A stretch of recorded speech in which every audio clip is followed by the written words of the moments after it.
അമൃത് Veni life quit presents daily news സായാഹ്ന വാർത്തകൾ powered by Pulimoottil silks KSFE in association with Joya Lucas.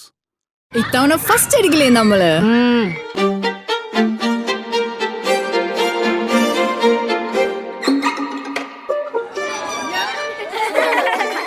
കുട്ടികൾക്കൊക്കെ pain ശല്യം ഉണ്ടാകും. അതുകൊണ്ട് ലൈസ് കിറ്റ് ഉപയോഗിച്ച് ക്ലാസ്സിൽ വരാൻ പ്രത്യേക ശ്രദ്ധിക്കണം. ലൈസ് കിറ്റ് ലൈസ് റിമൂവർ പെയിൻ ശല്യത്തിൽ നിന്നും ഉടനടി ആശ്വാസം. നമസ്കാരം, ഞാൻ ഡേസി ബിജു.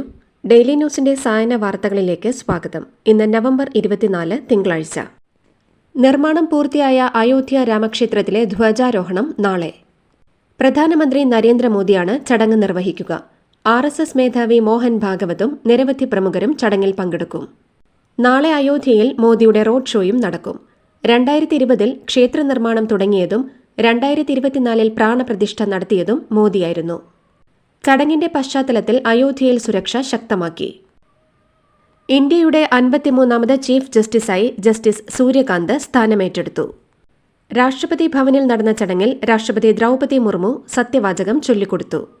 സത്യപ്രതിജ്ഞാ ചടങ്ങിൽ പങ്കെടുക്കാൻ വിദേശ രാജ്യങ്ങളിലെ ചീഫ് ജസ്റ്റിസുമാർ ഉൾപ്പെടെ എത്തിയിരുന്നു. പ്രധാനമന്ത്രി നരേന്ദ്രമോദിയും അമിത്ഷായും രാജ്നാഥ് സിംഗും ചടങ്ങിലെത്തി. ഹരിയാനയിലെ ഹിസാർ സ്വദേശിയാണ് ജസ്റ്റിസ് സൂര്യകാന്ത്.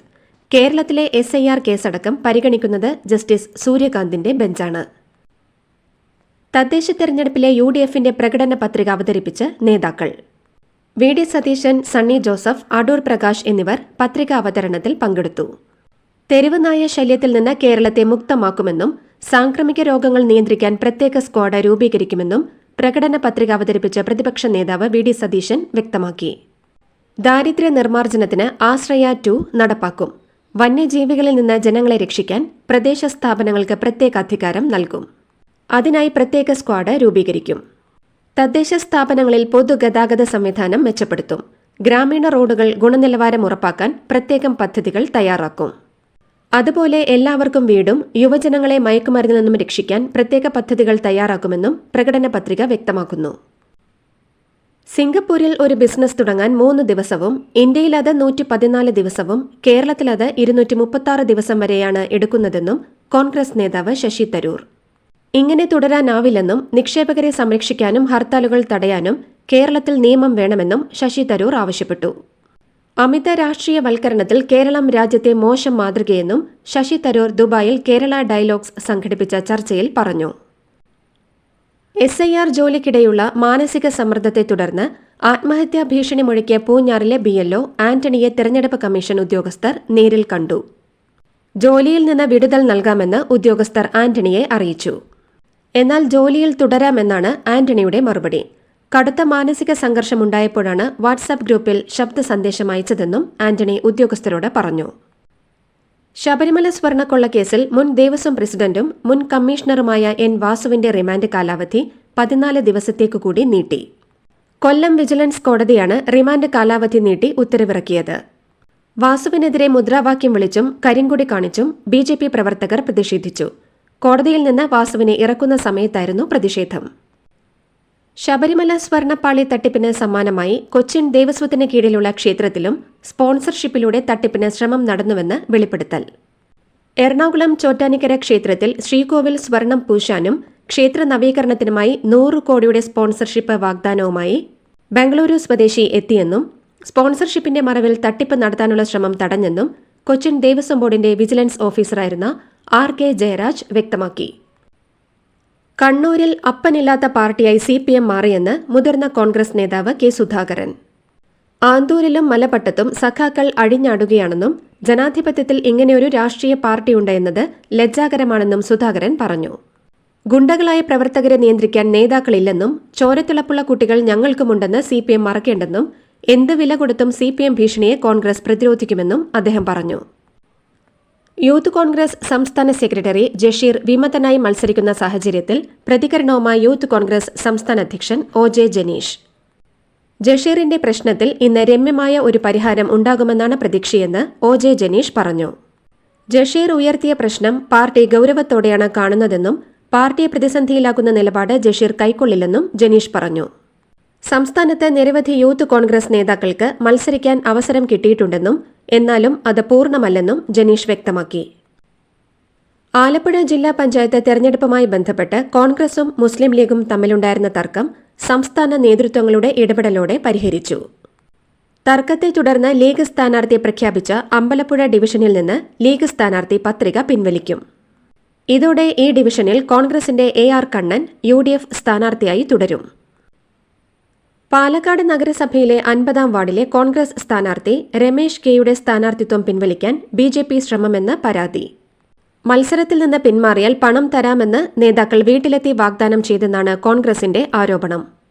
നിലവിലെ സ്ഥാനാർത്ഥിയും കൌൺസിലറും ഉൾപ്പെടെ തെരഞ്ഞെടുപ്പ് പെരുമാറ്റച്ചട്ടം ലംഘിച്ച് സ്ഥാനാർത്ഥിയെ സ്വാധീനിക്കാൻ ശ്രമിച്ചെന്ന് VK ശ്രീകണ്ഠൻ MP ആരോപിച്ചു.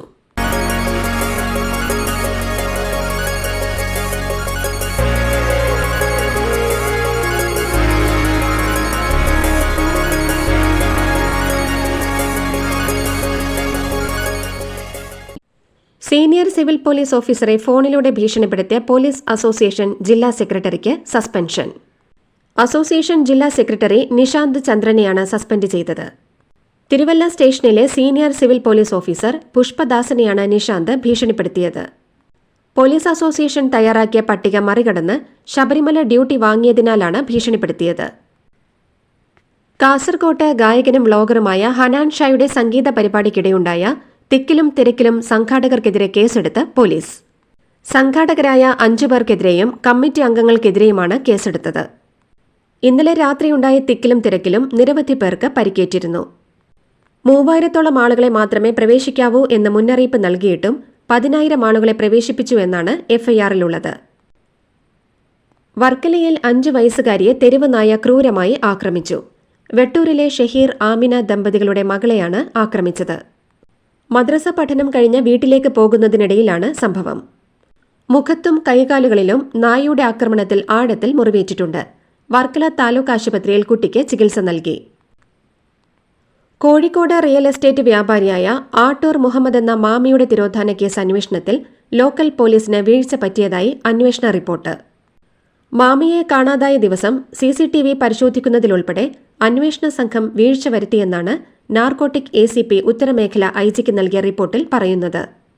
നടക്കാവ് പോലീസ് സ്റ്റേഷനിലെ മുൻ SHO ജിജീഷ് ഉൾപ്പെടെ 4 പോലീസുകാർക്കെതിരെയാണ് റിപ്പോർട്ടിൽ പരാമർശമുള്ളത്. ലോക്കൽ പോലീസും പ്രത്യേക അന്വേഷണ സംഘവുമെല്ലാം അന്വേഷിച്ച കേസ് ഇപ്പോൾ ക്രൈംബ്രാഞ്ചാണ് അന്വേഷിക്കുന്നത്. തൃശൂർ രാഗം തിയേറ്റർ നടത്തിപ്പുകാരൻ സുനിലിനെ ആക്രമിച്ച സംഭവത്തിൽ 4 പേർ കസ്റ്റഡിയിൽ. കൊട്ടേഷൻ നൽകിയയാൾ ഉൾപ്പെടെയുള്ള 4 പേരാണ് പോലീസിന്റെ പിടിയിലായിരിക്കുന്നത്. തൃശൂർ മണ്ണൂത്തി സ്വദേശി സിജോയും സംഘവുമാണ് കസ്റ്റഡിയിൽ. സാമ്പത്തിക ഇടപാടുമായി ബന്ധപ്പെട്ട തർക്കമാണ് ആക്രമണത്തിലേക്കെത്തിയത്. കുപ്രസിദ്ധ മോഷ്ടാവ് ബണ്ടി ചോർ കൊച്ചിയിലെത്തിയതായി വിവരം. നിലവിലെ കേസുകളിൽ ജയിലിൽ നിന്നും പുറത്തിറങ്ങിയിരുന്നു. കൊച്ചി സൗത്ത് റെയിൽവേ സ്റ്റേഷനിലാണ് ഇന്നലെ ഇയാളെത്തിയത്. റെയിൽവേ പോലീസിനോട് ആളൂരിനെ കാണാനാണ് എത്തിയതെന്നും ആളൂർ അന്തരിച്ച വിവരം എറണാകുളത്തെത്തിയതിനു ശേഷമാണ് അറിഞ്ഞതെന്നും ബണ്ടിച്ചോർ പറഞ്ഞു. ഇനി എന്ത് ചെയ്യുമെന്നാലോചിച്ച് റെയിൽവേ സ്റ്റേഷനിൽ ഇരിക്കുകയായിരുന്നുവെന്നും ദേവേന്ദർ സിംഗ് എന്ന ബണ്ടിച്ചോർ പറഞ്ഞു. ആലപ്പുഴ കൈനകരിയിൽ ഗർഭിണിയായ യുവതിയെ കൊന്ന് കായലിൽ തള്ളിയ കേസിൽ 1-ാം പ്രതി നിലമ്പൂർ സ്വദേശി പ്രബീഷിന് ആലപ്പുഴ അഡീഷണൽ ജില്ലാ സെഷൻസ് കോടതി വധശിക്ഷ വിധിച്ചു. ആലപ്പുഴ പുന്നപ്ര സ്വദേശിനിയായ അനിതയുടെ മൃതദേഹം 2021 ജൂലൈ 10-ാം തീയതിയാണ് പൂക്കൈതയാറിൽ നിന്നും കണ്ടെത്തിയത്. കേസിൽ അനിതയുടെ ആൺസുഹൃത്ത് മലപ്പുറം നിലമ്പൂർ സ്വദേശി പ്രബീഷിനെയും ഇയാളുടെ സുഹൃത്ത് കൈനകരി സ്വദേശി രജനിയെയും പോലീസ് അറസ്റ്റ് ചെയ്യുകയായിരുന്നു. കോട്ടയം മാണിക്കുന്നത്ത് യുവാവിനെ കുത്തിക്കൊന്നു. പുതുപ്പള്ളി മാങ്ങാനം സ്വദേശി ആദർശാണ് കൊല്ലപ്പെട്ടത്. സംഭവത്തിൽ കോട്ടയം നഗരസഭ മുൻ കൌൺസിലർ അനിൽകുമാറിനെയും മകൻ അഭിജിത്തിനെയും പോലീസ് കസ്റ്റഡിയിലെടുത്തു. അഭിജിത്തും കൊല്ലപ്പെട്ട ആദർശും തമ്മിലുള്ള സാമ്പത്തിക തർക്കമാണ് കൊലപാതകത്തിന് കാരണമെന്ന് പോലീസ് പറയുന്നു. തമിഴ്നാട് തെങ്കാശിയിൽ സ്വകാര്യ ബസ്സുകൾ കൂട്ടിയിടിച്ചുണ്ടായ അപകടത്തിൽ 6 പേർ മരിച്ചു, 28 പേർക്ക് പരിക്കേറ്റു. മരിച്ചവരിൽ 5 പേരും സ്ത്രീകളാണ്. മധുരയിൽ നിന്ന് ചെങ്കോട്ടയിലേക്ക് പോവുകയായിരുന്ന സ്വകാര്യ ബസ്സും തെങ്കാശിയിൽ നിന്ന് കോവിൽപ്പെട്ടിയിലേക്ക് പോവുകയായിരുന്ന മറ്റൊരു ബസ്സുമാണ് നേർക്കുനേർ കൂട്ടിയിടിച്ചത്. തെക്കൻ തമിഴ്നാട്ടിൽ കനത്ത മഴയിൽ 3 പേർ മരിച്ചതായി റിപ്പോർട്ട്. താമരഭരണി നദിയിൽ ജലനിരപ്പ് ഉയരുന്നതിനാൽ തൂത്തുക്കുടി ജില്ലാ ഭരണകൂടം പ്രളയ മുന്നറിയിപ്പും നൽകി. അതേസമയം കേരളത്തിൽ ഇന്ന് 7 ജില്ലകളിൽ യെല്ലോ അലർട്ട് പ്രഖ്യാപിച്ചിട്ടുണ്ട്. തിരുവനന്തപുരം മുതൽ എറണാകുളം വരെയുള്ള ജില്ലകളിലാണ് യെല്ലോ അലർട്ട്. DMKയെ വിമർശിക്കുന്നതിലൂടെ വിജയ് യജമാനന്മാരെ തൃപ്തിപ്പെടുത്തുന്നുവെന്ന് DMK നേതാവ് TKS ഇളങ്കോവൻ പരിഹസിച്ചു.